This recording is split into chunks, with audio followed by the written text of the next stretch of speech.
too frequently now, we're seeing that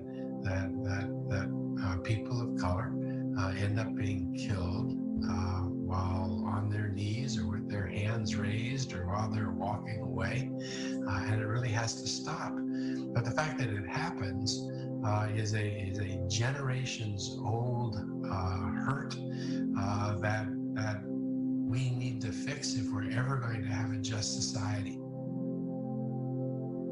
Hello, thank you for joining us for this special edition of State of Texas. I'm Josh Hinkle, and today I join you from the state capitol grounds near where protesters have been gathering for the past several days. The rallies bring thousands of people together to call for justice after the death of George Floyd and other African Americans who've died from the actions of police. Most of the protests have been peaceful, but some of the demonstrations have turned violent and led to damage here at the Capitol. Governor Greg Abbott called 1,500 DPS troopers to Austin, Dallas, Houston, and San Antonio to assist area law enforcement with demonstrators. The governor also summoned more than 1,000 Texas National Guard members to respond. For comparison, that's about a third of the 3,000 Guard members who have mobilized for the state's COVID-19 response. And it's far less than the 17,000 plus the governor activated for Hurricane Harvey. Our Wes Rappaport spoke with the governor about his response to the protests and whether he would call lawmakers back to the Capitol for a special session to address this. Governor, what do you say to the Texans who see these protests or are participating in these protests? How do you as a state leader respond to the calls for change here?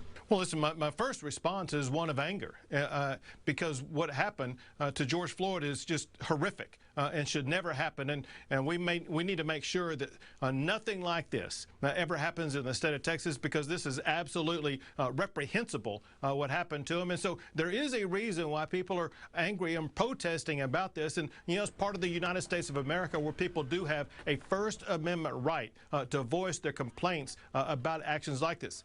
At the same time, we need to make sure that the protests remain free from violence, from vandalism, because the First Amendment does not authorize someone to throw a brick through a glass window and destroy somebody's property. That's exactly why we have law enforcement out to make sure that all protests remain peaceful.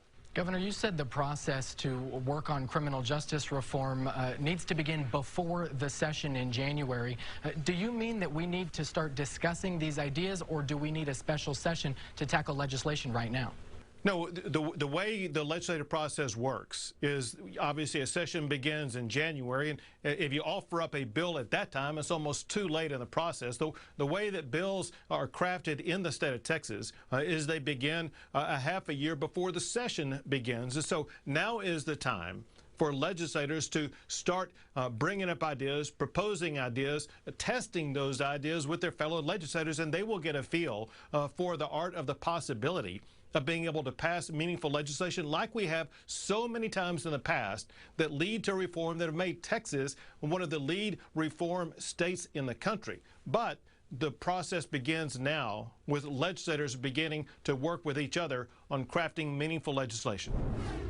Wes joins us now. Now, Wes, the governor, he stopped short of saying that we needed to call a special session, but he did tell lawmakers to start crafting legislation right now. Yeah, one of those pieces of legislation that has already been talked about and is on the table is from a Dallas area Democrat, Lorraine Birabil. She calls it her See Something, Say Something bill. And essentially what that does is it focuses on what people in society are already doing. If you see something, you should say something. But this applies to law enforcement if they see any kind of other police misconduct happening in their department. Another lawmaker who we've heard from is State Senator Boris Miles out of Houston.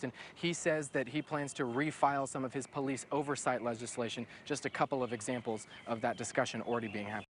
Previously, we've seen the governor call roundtables for things like school shootings, or last year when we had the mass violence in El Paso and the Midland, Odessa areas.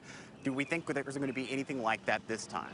Well, I asked the governor about that. He said that he is constrained a little bit by COVID-19 in terms of getting people together in person, but he does have plans in the works to have those discussions on a larger scale. All right, Wes, thank you very much.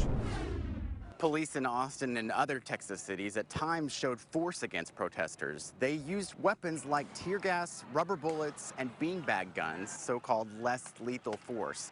But it can cause serious injuries. Our Kevin Clark has been investigating these tactics and the policies that allow them. A warning here, you're about to see some graphic images of injuries because we want to show you the effects that this less lethal force can have. On several occasions over the weekend, protesters scattered as police fired what are considered to be less than lethal rounds. Hi, I need an ambulance outside of the Austin. Taylor Urbotz became emotional as he recalled watching a young man get shot in the back of the head with a beanbag round. He just got hit and he went limp and he fell to the ground. Some people ran up to go see. He was not responsive.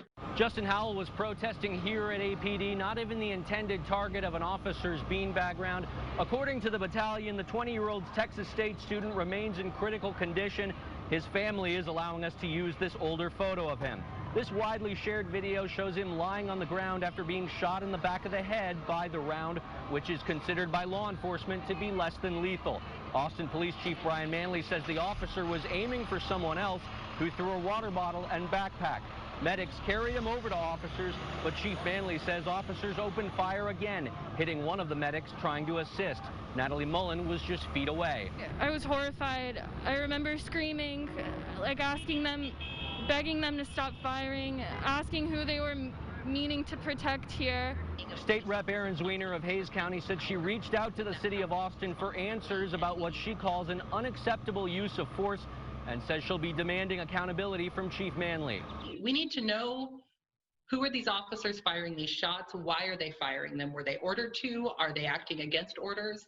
And officers who are acting against orders should not be working in the police force. These are photos of the kinds of injuries being sent to us. This one is the result of a beanbag round. Serious injuries that have landed some protesters in the hospital. EMS says 6 people were transported Sunday.